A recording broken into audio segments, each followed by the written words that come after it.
मरते समय शकुनी ने दुर्योधन से ऐसा क्या कहा जिसे सुन वह चौंक गया।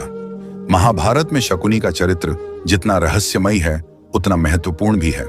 शकुनी, जिसने अपनी चालाकी, अपने षड्यंत्र, अपनी बुद्धि और प्रतिशोध की भावना से पूरे कुरुवंश को भस्म कर दिया, उसके जीवन का अंत भी एक गहरी सीख छोड़ जाता है।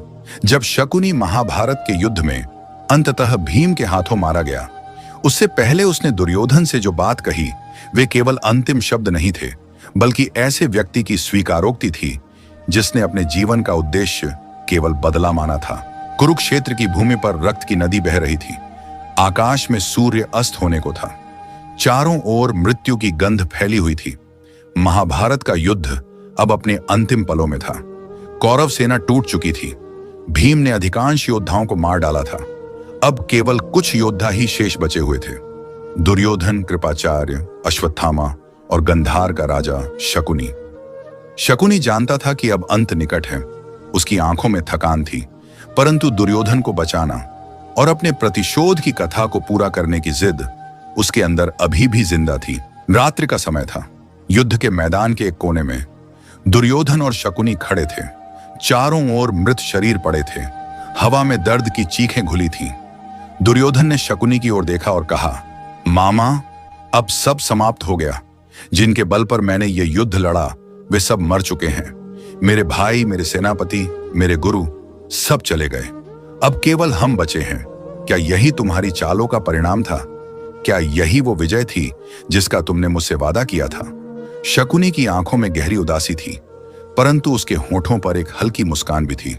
उसने कहा, याद रखो दुर्योधन, मैंने तुमसे कभी विजय का वादा नहीं किया था। मैंने तुम्हें केवल वो रास्ता दिखाया था जिस पर चलकर तुम अपना भाग्य खुद तय कर सको। मेरा उद्देश्य कभी हस्तिनापुर का सिंहासन नहीं था। मेरा उद्देश्य केवल प्रतिशोध था और वो मैं पा चुका हूं। दुर्योधन ने क्रोधित स्वर में कहा, प्रतिशोध? तुमने अपने प्रतिशोध के लिए मेरे पूरे परिवार को नष्ट कर दिया। मेरे भाई मार गए, मेरे मित्र चले गए और अब मैं भी मृत्यु के द्वार पर खड़ा हूं। क्या यही न्याय था?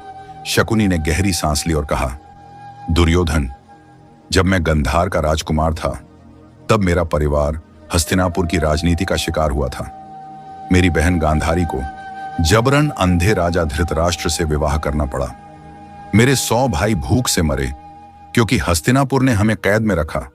तब मैंने प्रतिज्ञा की थी कि मैं इस वंश को उसी पीड़ा का स्वाद चखाऊंगा जो हमने झेली थी। तुम मेरे मोहरे थे, मेरे शिष्य नहीं। तुमने वो किया जो मैं चाहता था और अब जब यह वंश समाप्त हो रहा है, मेरा प्रतिशोध पूर्ण हुआ है। मैं मरूंगा पर संतोष के साथ। दुर्योधन की आंखों से आंसू निकल पड़े। उसने कहा, मामा, अगर तुम ये सब पहले कहते तो मैं कभी इस युद्ध में नहीं उतरता। मैं पांडवों से द्वेष रखता था, पर मैं अपने कुल के नाश की कामना नहीं करता था। शकुनी ने धीरे से कहा, दुर्योधन, तुमने स्वयं उस द्वेष को सींचा जो मैंने तुम्हारे भीतर बोया था। तुमने ही अपने क्रोध को अपना गुरु बना लिया। मैंने केवल तुम्हारे मन के उस अंधेरे को दिशा दी। तुम राजा थे, पर तुमने कभी धर्म का अर्थ नहीं समझा। जब तुमने द्रौपदी का चीरहरण होने दिया, तब से ही विनाश का आरंभ हो गया था। मैं तुम्हारे कानों में बस फूंक मारता रहा, पर निर्णय हमेशा तुम्हारे थे। अब तुम मुझ पर दोष लगा सकते हो, पर सत्य यह है कि तुम्हारे कर्मों ने तुम्हें यहां लाकर खड़ा किया है। थोड़ी देर दोनों मौन रहे।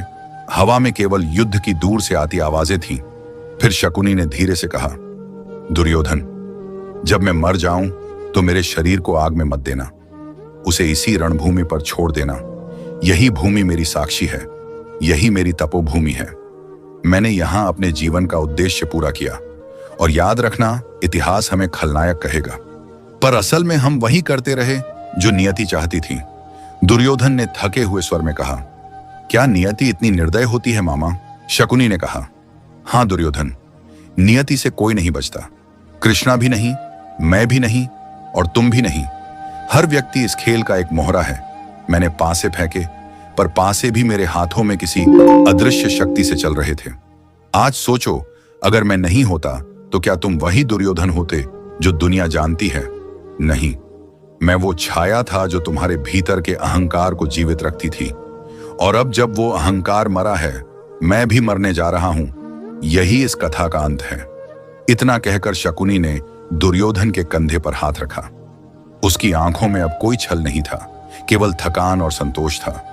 उसने धीरे से कहा, अब तुम जाओ, अपने अंतिम युद्ध की तैयारी करो। तुम्हें अकेले लड़ना है।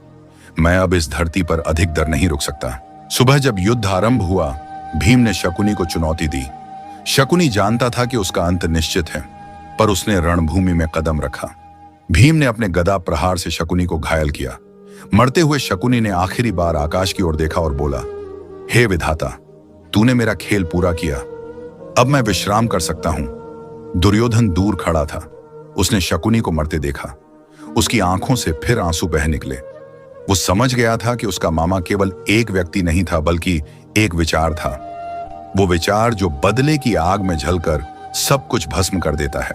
मित्रों, यही थी शकुनी के जीवन की आखिरी कहानी, उस व्यक्ति की जिसने पासों के खेल से पूरे महाभारत की दिशा बदल दी। उसने जीतने के लिए नहीं, बदला पूरा करने के लिए खेला और अंत में अपने ही खेल से हार गया।